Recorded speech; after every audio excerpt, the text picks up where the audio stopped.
नमस्कार दोस्तों, मेरा नाम है विवेक और आज की इस वीडियो में हम बात करेंगे कि ऐसी 7 गलतियां जो ईईसीपी ट्रीटमेंट के दौरान पेशेंट करते हैं और जिसकी वजह से उनके जो रिजल्ट्स आते हैं वो बहुत ख़राब आते हैं।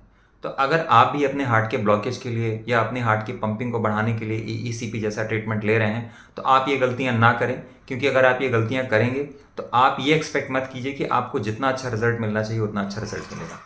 जो इस लिस्ट में पहला कारण है वो है poor lifestyle choice. Poor lifestyle choice का मतलब क्या है? देखिए, अक्सर क्या होता है ना, जब पेशेंट आता है तो एक बिलीव लेके आता है।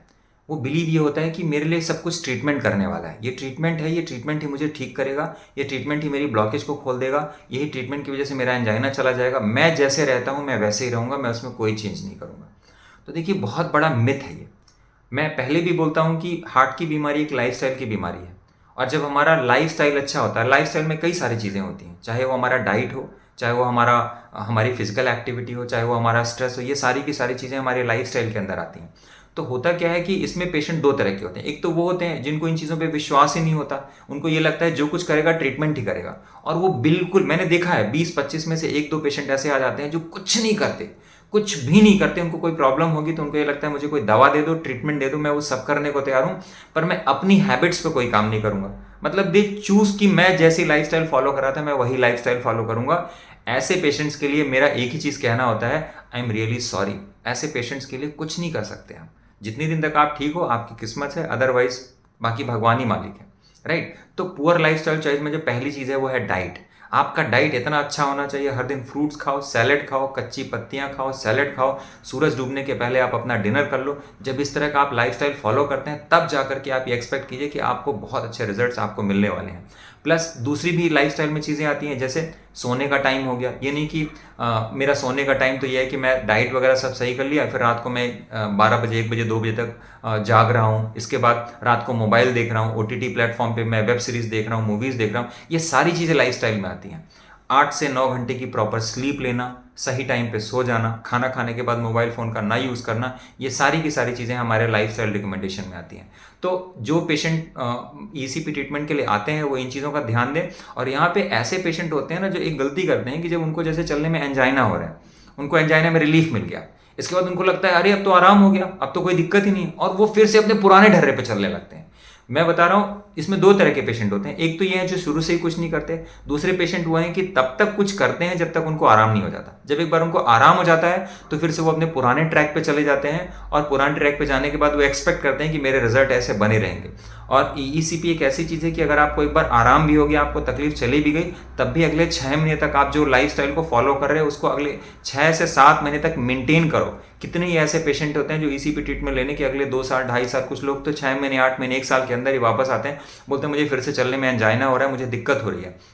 और यही चीज़ लागू होती है जिन पेशेंट्स की हार्ट की पंपिंग कम हो जाती है। अगर आप एक बार आपके चलने में जो आपकी सांस फूलती थी वो प्रॉब्लम ठीक हो गई है तो उसको ग्रांटेड नहीं लें। जो बताया गया है उसको अच्छे से फॉलो करें, जो नेचुरोपैथी के ट्रीटमेंट बताए गए हैं, जो डाइट रिकमेंडेशन वो सब दिया गया है, उन सब चीज़ों को फॉलो करें। तब जाकर के धीरे धीरे धीरे धीरे हमारा हार्ट जो है वो स्ट्रेंथ लेता है, हमारे हार्ट की जो ब्लड सप्लाई है वो परमानेंटली रीस्टोर हो पाती है, अच्छे से बढ़ जाती है, और पेशेंट्स को फिर लंबे समय तक उसकी वजह से कोई प्रॉब्लम नहीं होती। तो एक जो पुअर लाइफस्टाइल चॉइस है वो बहुत बड़ा कारण होता है कि पेशेंट शुरू के कुछ दिन करते हैं, कई बार पेशेंट ईईसीपी तक करते हैं उसके बाद छोड़ देते हैं, जबकि ईईसीपी से जो नई ब्लड सप्लाई बनती है वो बहुत नई होती है, बहुत कमज़ोर होती है। इसके बाद भी अगले 4 से 5 महीने तक बहुत अच्छे लाइफस्टाइल रिकमेंडेशन को फॉलो करना चाहिए, ताकि जो नई सप्लाई एक्टिवेट हुई है वो मजबूत हो जाए, वो एक प्रॉपर फंक्शनल आर्टरी में कन्वर्ट हो जाए, ताकि आपको ये लंबे समय तक आपको ये सपोर्ट कर सके। तो ये हमसे गलती नहीं करनी चाहिए कि अगर आप ईसीपी ट्रीटमेंट ले रहे हैं तो लाइफस्टाइल को बहुत अच्छे से फॉलो करें, ये गलती ना करें। दूसरी चीज़ है, मैंने शायद पुराने वीडियोज़ में भी डिस्कस किया है, 2023 में एक आर्टिकल पब्लिश हुआ था, वो European journal of preventive cardiology में एक आर्टिकल पब्लिश हुआ था। उसमें ये बताया गया था कि जो पेशेंट 6000 और जो पेशेंट 9000 स्टेप्स पर डे चलते हैं, तो 6000 स्टेप्स चलने वाले पेशेंट्स को लगभग 40% हार्ट अटैक का रिस्क कम होता है, और जो लोग 9000 स्टेप्स चलते हैं उनको जो हार्ट अटैक का रिस्क होता है वो लगभग 50% कम होता है। तो कहने का मतलब ये है कि अगर आप अपना ट्रीटमेंट करा रहे हैं ईसीपी का, उसके साथ आप अपनी हैबिट बना लीजिए कि मैं कम से कम 8 से 10 हज़ार कदम हर दिन चलूँगा। मतलब ये एक हैबिट का पार्ट होना चाहिए, और ड्यूरिंग द ट्रीटमेंट ही नहीं, ट्रीटमेंट खत्म होने के भी अगले कम से कम 4 से 5 महीने तक आपको ये मेंटेन करना चाहिए। इनफैक्ट आज के डेट में कई सारी जो इंश्योरेंस कंपनीज हैं जो हेल्थ इंश्योरेंस देती हैं, वो उन्होंने एक टारगेट सेट कर दिया है कि अगर आप हर दिन 10,000 स्टेप्स चलते हैं तो आपको जो ईयरली प्रीमियम होता है उसमें 30 से 40% का वो आपको डिस्काउंट देते हैं। उसके पीछे कारण ऐसी ही रिसर्चेज होती हैं, क्योंकि उनको पता है कि जो ये वॉक कर रहा है उसको ऑलरेडी हार्ट अटैक का खतरा कम है, तो उससे कम पैसे लेने में कोई प्रॉब्लम नहीं है। तो इस चीज़ का आप ध्यान दीजिए कि अगर आप भी ईईसीपी ट्रीटमेंट कर रहे हैं तो अपनी फिजिकल एक्टिविटी को बहुत ज़्यादा ध्यान दीजिए, हर दिन वॉक कीजिए।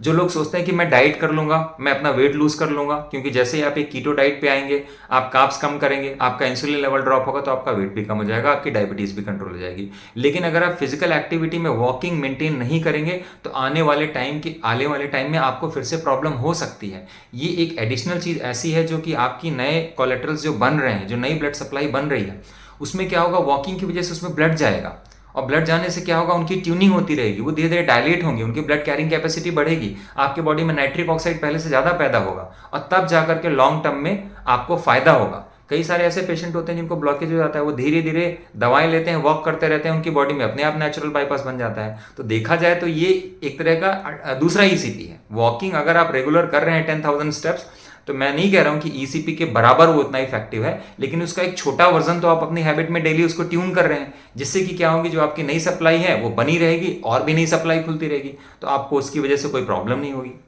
इसके अलावा जो दूसरा कारण होता है वो होता है, कई सारे पेशेंट ऐसे होते हैं जो बीच में अपने सेशंस स्किप कर जाते हैं।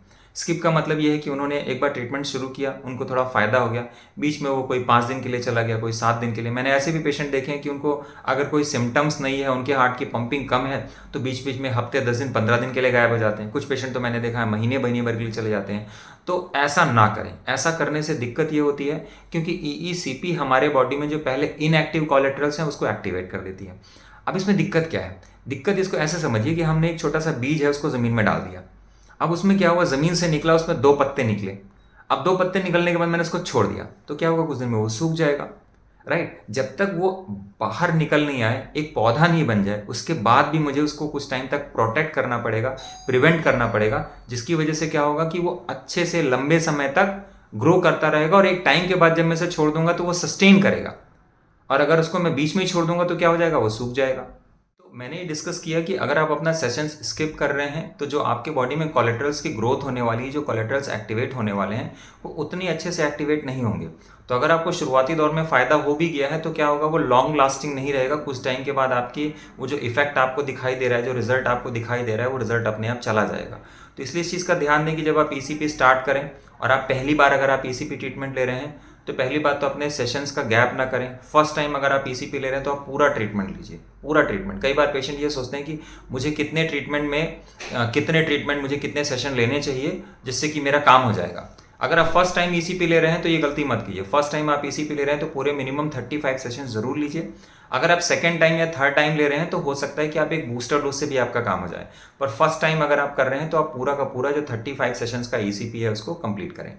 इसके बाद जो तीसरा एक इंपॉर्टेंट पॉइंट ये है कि जब पेशेंट ईसीपी ट्रीटमेंट स्टार्ट करते हैं तो क्या होता है ना, कुछ ही दिनों में उनके सिम्टम्स चले जाते हैं। क्या होता है कि ज़्यादातर पेशेंट ऐसे होते हैं कि जिनको चलने में एंजाइना हो रहा है, तो उन पेशेंट्स को किसी को 3 दिन में, किसी को 5 दिन में, किसी को 7 दिन में, कुछ लोगों को 15-20 दिन भी लग जाते हैं, कुछ पेशेंट्स को 4 से 5 हफ्ते भी लग जाते हैं। उनका जो एंजाइना है उसमें उनको पूरा आराम मिल जाता है।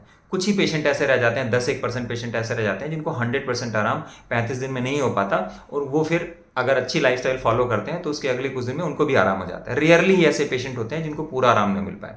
अब क्या होता है कि ज़्यादातर पेशेंट ऐसे होते हैं कि जिनको 10 दिन 15 दिन में एंजाइना में पूरी तरह से आराम मिल गया। जो हार्ट फेलियर वाले पेशेंट हैं, उनकी जो सांस फूलती थी, उनकी सांस फूलनी बंद हो गई। अब वो आकर के बोलते हैं कि नहीं मेरी अब दवाएं कम करो। डॉक्टर से बोलते हैं कि आप हमारी दवाएं डिसकंटिन्यू कर दो, हम इतनी सारी दवाएं नहीं खाना चाहते, कब तक मुझे दवाएं खानी पड़ेंगी। तो ये गलती मत करिए। दवाएं बहुत ज़रूरी हैं ये हार्ट फेलियर मैनेजमेंट के लिए, क्योंकि अगर दवाएं बंद कर दी जाएंगी तो क्या होगा, जो हार्ट फेलियर के पेशेंट हैं उससे हार्ट के ऊपर आफ्टर लोड बढ़ जाएगा। जो ब्लॉकेज वाले पेशेंट हैं उनको क्या होगा, हो सकता है कि कोई विजुअल सिम्टम्स ना दिखाई दे, लेकिन पता चला बैक एंड में आपका साइलेंटली आपका ब्लड प्रेशर बढ़ा हुआ है, तो आपके हार्ट के ऊपर लोड बढ़ जाएगा। तो इन चीज़ों की गलती ना करें। सबसे पहले जब ट्रीटमेंट स्टार्ट होता है तो धीरे धीरे करके जब आपका ब्लड प्रेशर लो साइड में रहने लगे, जब आपका शुगर लो साइड में रहने लगे, वो एक ऐसा टाइम होता है जहाँ पे दवाओं को ऑप्टिमाइज करने की ज़रूरत होती है। धीरे धीरे जब आप लाइफस्टाइल को बहुत अच्छे से करने लगेंगे, आप हर दिन सनलाइट में बैठेंगे, तो 1 महीने के बाद आपका कोलेस्ट्रॉल, जो आपके लिपिड्स हैं, एकदम नॉर्मल लेवल पे आ जाएंगे। आपका जो high sensitivity C reactive protein है, डी डाइमर है, एकदम नॉर्मल रेंज में आ जाएगा। वो एक ऐसा टाइम होता है कि अब आप डॉक्टर से रिक्वेस्ट करेंगे कि आप मेरी दवाएं कम करो। वो एक सही समय दवाओं को कम करने के लिए। इसके साथ में आप एडिशनली इस चीज़ का ध्यान दे सकते हैं, क्योंकि देखिए सबसे अच्छा जो ट्रीटमेंट स्ट्रैटेजी है वो है इंटीग्रेटेड। इंटीग्रेटेड का मतलब यह है कि आप एलोपैथी की भी दवाएं ले रहे हैं, साथ में आप होम्योपैथ की भी, जैसे हार्ट की बीमारी के लिए कई सारी, और हार्ट की मसल्स को हेल्दी रखने के लिए कई सारी होम्योपैथ की दवाएं हैं, कई सारी आयुर्वेद की दवाएं हैं, एक अच्छा लाइफस्टाइल है। इन सब चीज़ों के साथ अगर आप करेंगे ना, तो आपके बहुत अच्छे रिजल्ट रहने वाले हैं। तो एडिशनली अगर आप साथ में और भी मेडिसिन यूज़ करते हैं, जैसे होम्योपैथ है, आयुर्वेदा है, लाइफस्टाइल है, नेचुरोपैथी है, तो वो आपके रिजल्ट्स को अच्छा ही करेंगे। इन सब चीज़ों के कॉम्बिनेशन के साथ अगर आप लॉन्ग टर्म में चलेंगे ना, तो आपकी दवाएं, जो एलोपैथी की दवाएं हैं, जिसकी वजह से कई बार पेशेंट्स को ये लगता है कि मेरी दवाएं कम से कम हो जाएं, तो फिर कुछ महीनों के बाद आप देखेंगे तो आपकी दवाएं और कम हो सकती हैं। कोलेस्ट्रॉल की दवा आप बंद कर सकते हैं। कुछ टाइम के बाद अगर आपका ब्लड प्रेशर एकदम नॉर्मल आ जाता है, कोई दिक्कत नहीं है, तो ब्लड प्रेशर की दवाएं आप कम कर सकते हैं। अगर डायबिटीज़ की मैं बात करूं, तो डायबिटीज़ की दवाएं तो करीब 70% पेशेंट ऐसे होते हैं कि महीने 1.5 महीने में अपनी बंद ही कर देते हैं, क्योंकि शुगर एकदम, अगर दवाएं नहीं बंद करेंगे तो उनका शुगर लो जाने लगेगा। तो इस तरह से दवाएं भी कम होने लगती हैं, लेकिन आपको थोड़ा पेशेंस रखना चाहिए। शुरू के कम से कम 1 महीने के टाइम पे अगर आपका ब्लड प्रेशर ठीक है, आपका पल्स ठीक है, तो आप अपनी दवाएं कम करने की ना सोचें, क्योंकि शुरुआती में अगर दवा हम कम कर देंगे तो उससे पेशेंट के ऊपर जो आफ्टर लोड है वो बढ़ जाएगा, और वो पेशेंट के लिए अच्छा नहीं होगा। और जो चौथा एक बहुत बड़ा कारण है जो पेशेंट गलती करते हैं, क्या होता है ना, कि वो एक इम्पेशेंट हो जाते हैं, कि वो ये एक्सपेक्ट करते हैं कि मेरे को तुरंत रिजल्ट चाहिए। जैसे किसी को मान लीजिए कि ट्रीटमेंट स्टार्ट किया, उसका लेट से मान लीजिए उसको चलने में एंजाइना होता था, एंजाइना में उनको रिलीफ मिल गया। अब क्या होता है कि उनको हफ्ते भर में थोड़ा बहुत रिलीफ मिल गया, धीरे धीरे इंप्रूवमेंट आ रहा है, अब 10 दिन हो गया, 15 दिन हो गया, 20 दिन हो गया, वो एक्सपेक्ट करें कि सब कुछ गायब हो जाए। तो ईईसीपी एक नेचुरल प्रोसीजर है, वो आपको इमीडिएटली ऐसा कोई रिजल्ट नहीं देती। हाँ, आपको समझ में आने लगे कि मुझे फायदा हो रहा है, क्योंकि आप ऐसे सोचिए कि जो बीमारी हमारे शरीर में पिछले 30 साल, 40 साल, 50 साल के अंदर ग्रो की हुई है, अब उसको हम नेचुरल तरीके से ठीक करने जा रहे हैं। तो क्या हम ये उम्मीद कर सकते हैं कि हमने आज ट्रीटमेंट करना शुरू किया और हम 1 महीने के अंदर सारे के सारे सिम्टम्स को जीरो कर दें, सारे के सारे हमको फायदे हो जाएं? तो ऐसे पेशेंट भी होते हैं, क्योंकि देखिए ऐसे पेशेंट बहुत कम होते हैं, 20-30% ही पेशेंट होते हैं कि जिनको इतनी जल्दी पूरा रिजल्ट नहीं आ पाता है। वो इम्पेशेंट हो जाते हैं कि बताओ मेरे को कब रिजल्ट आएगा, कब रिजल्ट आएगा, कब रिजल्ट आएगा। तो देखिए ये एक नेचुरल प्रोसेस है। अगर आप ईसीपी ट्रीटमेंट के लिए जा रहे हैं तो आपके अंदर पेशेंस होना बहुत ज़रूरी है, क्योंकि नॉर्मली आप देखेंगे बहुत सारे पेशेंट ऐसे भी होते हैं जो लाइफस्टाइल को फॉलो नहीं करते, तो उनको 2 से 3 हफ्ते तक तो कोई रिजल्ट नहीं आता। अगर बहुत अच्छा, जैसे हम जिस तरह से पेशेंट को रखते हैं, we don't allow the patient to take the normal diet, एक डिफरेंट पूरा लाइफस्टाइल प्रोग्राम है उसके साथ रखते हैं, तब हम ये उम्मीद करते हैं कि पेशेंट को जाकर के 3 से 4 दिन में एक ऐसा रिजल्ट दिखेगा कि उसको लगेगा कि हाँ मेरे को फायदा तो हो रहा है, मेरा जो एंजाइना था वो पहले से कम हो रहा है, मेरे को जो सांस फूलने की प्रॉब्लम थी उसमें मुझे आराम दिखाई दे रहा है। तो इतना इम्पेशेंट नहीं होना चाहिए, हमेशा पेशेंस रखना चाहिए, क्योंकि it takes time to get the results. कई बार कुछ पेशेंट ऐसे भी होते हैं, 10 में से एक आध पेशेंट ऐसे होते हैं जिनको ड्यूरिंग द ईसीपी भी 100% रिजल्ट नहीं आ पाता। उसके बाद वो एक अच्छी लाइफस्टाइल को मेंटेन करके रखते हैं अगले 2 से 3 से 4 महीने तक, क्योंकि ईसीपी का जो रिजल्ट है, जो हमारे बॉडी में आर्टरीज की ग्रोथ चालू होती है एक बार ड्यूरिंग द ईसीपी ट्रीटमेंट, वो ट्रीटमेंट खत्म होने की भी अगले 3 से 4 महीने तक चालू रहती है। मैंने ऐसे कई सारे पेशेंट देखे हैं जिनको कि एंजाइना में रिलीफ ड्यूरिंग द ईसीपी नहीं हुआ, पूरा 100% नहीं हुआ, उसके अगले 3 महीने के बाद वो सीढ़ी भी चढ़ने लगे, खूब दौड़ने भी लगे, उनको कोई प्रॉब्लम नहीं हुई। और ऐसे ही हार्ट फेलियर के पेशेंट की मैं बात करूं, जो अपने हार्ट की पंपिंग को बढ़ाने के लिए आते हैं, तो जितना रिजल्ट उनको ड्यूरिंग द ईसीपी दिखता है, अगर किसी की हार्ट की पंपिंग लेट से 25% है, अगर ईसीपी के बाद उनकी अगर हार्ट की पंपिंग 35 पहुंच गई, तो ईसीपी खत्म होने के अगले 3 से 4 महीने के बाद उनकी पंपिंग लगभग 10% तक और बढ़ती है। कुछ लोगों की 5% बढ़ती है, कुछ लोगों की 10, कुछ लोगों की 15% भी बढ़ जाती है। पर अगर मैं एक एवरेज बात करूं, तो जितना ड्यूरिंग द ईसीपी इंप्रूवमेंट आता है, उतना ही या लगभग उसके आसपास में भी 10-20% कम या ज़्यादा ट्रीटमेंट खत्म होने के अगले 3 महीने तक भी आता है। और कंडीशन उसके साथ ज़रूरी ये होती है कि आप जो आपको चीज़ें बताई गई हैं, जो लाइफस्टाइल बताई गई है, उसको आप फॉलो करें, तब ये रिजल्ट्स आते हैं। इसके बाद जो अगला पॉइंट है वो ये है कि ईसीपी ट्रीटमेंट के दौरान जो पेशेंट एक गलती करते हैं, वो ये है कि आपकी बॉडी प्रॉपरली हाइड्रेट होनी चाहिए। हाइड्रेशन इतना ज़रूरी क्यों है? देखिए हाइड्रेशन इसलिए ज़रूरी है क्योंकि जब हमारे बॉडी में पर्याप्त मात्रा में पानी रहता है, तो हमारे हार्ट को जो लोड पड़ता है ब्लड को फ्लो करने के लिए पूरे बॉडी में, वो उतना ज़्यादा लोड नहीं पड़ता। अब मैं बताऊं यहाँ पे कि जो हार्ट फेलियर के पेशेंट होते हैं, जिनकी पंपिंग कम हो जाती है, उनको वैसे भी कम पानी पीने के लिए बोला जाता है, कि आपको किसी को 1.25 लीटर, किसी को 1.5 लीटर, डिपेंड करता है कि आपके हार्ट की पंपिंग कितनी है। मैंने देखा है कि जिन पेशेंट्स की हार्ट की पंपिंग 60% भी है, वो लोग भी 1.5 लीटर पानी नहीं पीते, क्योंकि जब हम कम पानी पिएंगे तो हमारा खून गाढ़ा हो जाएगा, तो हमारे हार्ट को ज़्यादा मेहनत करनी पड़ेगी। तो एक बात का ध्यान देंगे, अगर आपके हार्ट की पंपिंग 45% के ऊपर है तो 2.5 लीटर 3 लीटर पानी पर्याप्त मात्रा में पिएं, और जिनके हार्ट की पंपिंग कम है उनको 1.5 लीटर पानी पीने के लिए बोला गया है, तो वो कम से कम 1.5 लीटर पानी पिएं। इसके अलावा एक और थेरेपी होती है जिसको हम हाइड्रोजन थेरेपी कहते हैं। हाइड्रोजन थेरेपी एक ऐसी टेक्निक है जिसमें कि हमको सैचुरेटेड हाइड्रोजन इनहेल कराया जाता है 1-1 घंटे के सेशंस के दौरान में। ये हमारे बॉडी में बहुत ज़्यादा हाइड्रेशन का काम करती है। मतलब अगर 1 घंटे तक हमने हाइड्रोजन थेरेपी ले लिया तो लगभग 60 लीटर हमारे बॉडी में पानी जाए और हमारे बॉडी से वो टॉक्सिन्स को बाहर निकाल के लेके जाए। इस तरह से हमारे बॉडी में उसके इफेक्ट देखने को मिलते हैं। तो ये बहुत पावरफुल होती है। जिनकी की हार्ट की पंपिंग कम हो गई है, आप EECP ले रहे हैं, तो साथ में आप हाइड्रोजन थेरेपी ज़रूर लीजिए, क्योंकि आप लिक्विड पानी बहुत ज़्यादा नहीं ले सकते हैं, आपकी एक लिमिटेशन है। ऐसे पेशेंट्स के लिए हाइड्रोजन थेरेपी बहुत पावरफुल है। ये हमारे हार्ट का जो इन्फ्लामेशन है उसको भी कम करने में बहुत ज़्यादा हेल्प करती है। तो हाइड्रेशन नेचुरली हमारा जो कॉन्स्टिपेशन है वो नहीं होगा, हमारे जो स्मॉल इंटेस्टाइन है, जो हमारी लार्ज इंटेस्टाइन है, उसका मूवमेंट अच्छा होगा, हमारा ब्लड प्रेशर बहुत ज़्यादा नहीं बढ़ेगा, राइट, हमारे हार्ट के ऊपर लोड कम होगा। तो ये सारी की सारी चीज़ें ऐड ऑन होती हैं, और इसीलिए EECP ट्रीटमेंट के दौरान पानी पर्याप्त पिएं। और अगर आप पानी कम पिएंगे तो डेफिनेटली जो रिजल्ट्स आने चाहिए वो उतने अच्छे रिजल्ट्स तो नहीं आ पाएंगे। इसके बाद जो अगला पॉइंट है वो है अपने स्ट्रेस को कंट्रोल करना। देखिए क्या है कि कई बार क्या होता है कि जब पेशेंट को EECP ट्रीटमेंट दिया जाता है, तो अगर ट्रीटमेंट शुरू होने के कुछ दिन के अंदर उनको आराम मिल गया, तो EECP एक आउट पेशेंट ट्रीटमेंट है। आपको एडमिट नहीं होना पड़ता, आप हर दिन जाओगे, अपना 1 घंटे का सेशन ले लिया और सेशन लेने के बाद वापस आप घर चले गए। तो इसमें एक चीज़ समझने की चीज़ है कि हम अपने काम को बिल्कुल उसी तरह से लेके चलते हैं। हमने ऑफिस का भी सारा टेंशन उतना ही लेके रखा हुआ है। तो सारी की सारी जो पारिवारिक चीज़ें हैं, जो सामाजिक चीज़ें हैं, जो ऑफिस की चीज़ें हैं, वो सारा का सारा लोड हमने उतना ही अपने दिमाग पे लेके रखा हुआ है, और इसकी वजह से हमारे बॉडी में जो स्ट्रेस हार्मोन्स का लेवल है वो कॉन्स्टेंटली बढ़ा रहता है। तो ये एक बहुत अच्छी चीज़ नहीं है। आप अपना काम करें, काम करने में कोई प्रॉब्लम नहीं, लेकिन एक बैलेंस बनाना बहुत ज़रूरी है। उसके लिए आप मेडिटेशन कर सकते हैं, हर दिन थोड़ा सा प्राणायाम ज़रूर करें, डीप ब्रीदिंग करें। इससे क्या होता है, आपका हार्ट रेट नीचे जाता है, आपकी बॉडी रिलैक्स होती है। सही टाइम पे सो जाएं। और अगर आपको स्ट्रेस की ज़्यादा प्रॉब्लम है तो आप ऐसी साइकोलॉजिकल थेरेपीज़ भी ले सकते हैं, जिससे कि आपके दिमाग को रेस्ट मिले, और आप अपने जो स्ट्रेस लेवल है उसको कंट्रोल करने के लिए जो भी कर सकते हैं वो आप कीजिए। क्योंकि अगर आपका स्ट्रेस कंट्रोल नहीं होगा और आप जैसे ट्रीटमेंट ले रहे थे और आपको एक बार अगर आराम हो गया, आप सब कुछ वैसे ही करते रहेंगे, तो हम ये एक्सपेक्ट तो नहीं कर सकते कि जैसा रिजल्ट हमें आना चाहिए था वैसे ही मिलेगा। हाँ, चूंकि ये OPD प्रोसीजर है तो आपको बहुत ज़्यादा एंगेज होने की ज़रूरत नहीं है, लेकिन आपकी लाइफ में एक शांति बनी हुई हो, जब आप ट्रीटमेंट ले रहे हो पीसफुली होकर के जब आप ट्रीटमेंट लेंगे तो जो रिजल्ट आएंगे वो बहुत अच्छे आएंगे। इसके बाद जो आखिरी पॉइंट है वो ये है इग्नोरिंग फिजिकल एक्टिविटी। चूँकि EECP एक पैसिव एक्सरसाइज है, मतलब कि अगर हम नहीं दौड़ सकते तो मशीन हमारे बिहाफ पे जो काम करती है, जो काउंटर पल्सेशन होता है, उससे हमारे बॉडी में आफ्टर इफेक्ट आ जाते हैं। लेकिन उसके पैरेलली हमारे लिए ये भी बहुत ज़रूरी होता है कि हमारी फिजिकल एक्टिविटी एकदम परफेक्ट रहे। हम जैसे मैंने भी आपको बताया कि हमारा वॉकिंग परफेक्ट होना चाहिए। प्लस यहाँ पे देखिए 2 चीज़ें हैं। एक तो होता है हमारा हाई इंटेंसिटी इंटरवल ट्रेनिंग, जो कि हमारी मसल बिल्डिंग के लिए यूज़ किया जाता है। दूसरा होता है हमारा लो मसल बिल्डिंग एक्टिविटी। तो जो हमारा हाई इंटेंसिटी इंटरवल ट्रेनिंग है वो बेसिकली मसल्स के लिए यूज़ किया जाता है। तो देखिए मसल्स जब हमारी मजबूत होती हैं, अगर हम जो हाई इंटेंसिटी इंटरवल ट्रेनिंग करते हैं, वो सबसे ज़्यादा हमारे बॉडी में हेल्प करती है इंसुलिन रेजिस्टेंस को रिवर्स करने में।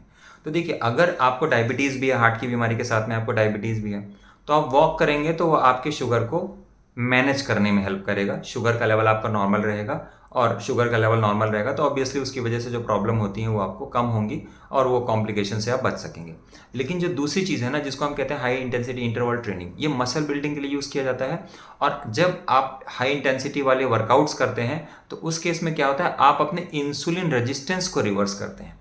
आपकी बॉडी में मसल्स की ग्रोथ होती है, और जब आपकी बॉडी इंसुलिन को रिवर्स करती है तो आपकी बॉडी के जो कोलेस्ट्रॉल को, ट्राइग्लिसराइड को बनाने की टेंडेंसी है, जो आपका फैटी लीवर है, इसका जो रूट कॉज है वो रूट कॉज रिवर्स होता है।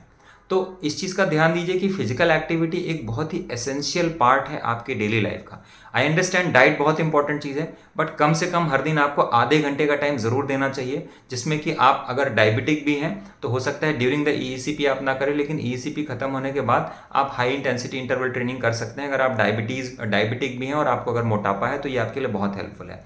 लेकिन अगर आप डायबिटिक नहीं है, केवल अगर आप हार्ट के पर्सपेक्टिव से देख रहे हैं, तो आपको जो लो इंटेंसिटी वर्कआउट्स हैं वो ज़रूर करने चाहिए, जैसे वॉकिंग। मैंने आपको पहले भी बताया था कि हर दिन 10,000 स्टेप्स चलना बहुत ज़रूरी है।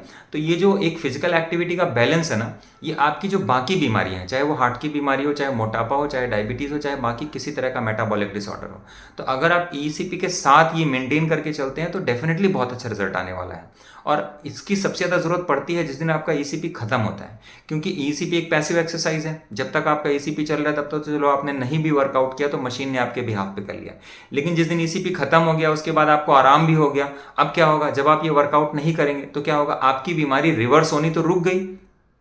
अब जब तक आप ये सब चीज़ें ऐड ऑन नहीं करेंगे तो आप जो रिजल्ट एक्सपेक्ट कर रहे हैं वो रिजल्ट आप एक्सपेक्ट नहीं कर सकते। तो ये गलतियां नहीं करनी चाहिए। ईसीपी ट्रीटमेंट भले 7 हफ्ते का ट्रीटमेंट होता है, 1-1 घंटे तक 35 से 40 दिन तक करना चाहिए, लेकिन ट्रीटमेंट खत्म होने के अगले 4 से 5 महीने तक बहुत अच्छे से ये सारी चीज़ों का ध्यान रखना चाहिए, ताकि जो नए कोलेटरल्स बने हैं, नई आर्टरीज बनी हैं, वो धीरे धीरे ग्रो करें, वो प्रॉपर एक फंक्शनल आर्टरी में कन्वर्ट हो, ताकि आपको लाइफ टाइम के लिए, लॉन्ग टाइम के लिए आपको ये सपोर्ट कर सकें और आपको किसी तरह की प्रॉब्लम ना हो। ये वो गलतियां हैं जो पेशेंट गलतियां करते हैं और फिर बाद में उनको दोबारा से प्रॉब्लम होती है, फिर वो बोलते हैं ये ट्रीटमेंट खराब है। ये ट्रीटमेंट नेचुरल ट्रीटमेंट है। ये ट्रीटमेंट तभी आपको सबसे अच्छे रिजल्ट दे सकता है जब आप इन सब चीज़ों का ध्यान रखेंगे। तो मुझे उम्मीद है आपको ये वीडियो अच्छा लगा होगा, और अगर आप भी ईसीपी ट्रीटमेंट ले रहे हैं तो आप खुद चेक कीजिए कि आप इन चीज़ों को ध्यान रखते हैं। ट्रीटमेंट खत्म होने के बाद स्पेशली इन चीज़ों का तो ध्यान रखना ही रखना चाहिए। तो अगर आपको ये वीडियो अच्छा लगा हो तो प्लीज़ हमारे वीडियो को लाइक कीजिएगा और हमारे चैनल को ज़रूर सब्सक्राइब कीजिए। Thank you so much. नमस्कार।